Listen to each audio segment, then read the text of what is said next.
Some people think that by simply calling themselves a Muslim that they are better than the rest of humanity, that they are more preferred by God, but that is not true at all. Muslim is defined by behavior, not by a label. This word has a meaning. It means that a person submits to God. They live according to a certain standard.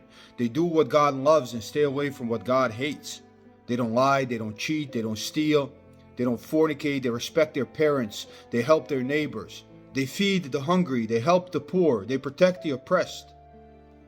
If you simply call yourself a Muslim but don't live up to this standard, you don't do these things consistently, or you habitually live in disobedience to God as a fasiq, you don't do what God loves and you habitually do what God hates, then a word for you in the Quran is not a Muslim but a munafiq, a hypocrite, and for these is the lowest place in the fire.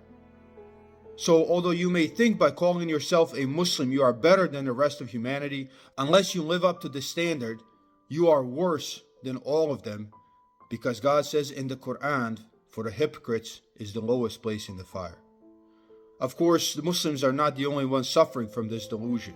You can see this exact same delusion among Christians and Jews and Hindus and whatever other religion there exists. There are people who attach a label to themselves but don't live up to it.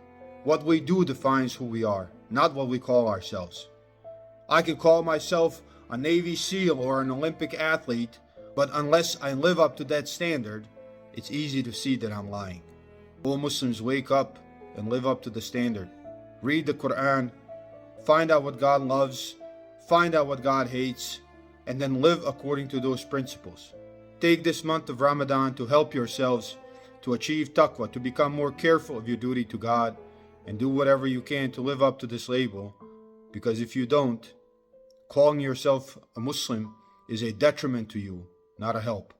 Peace be with you.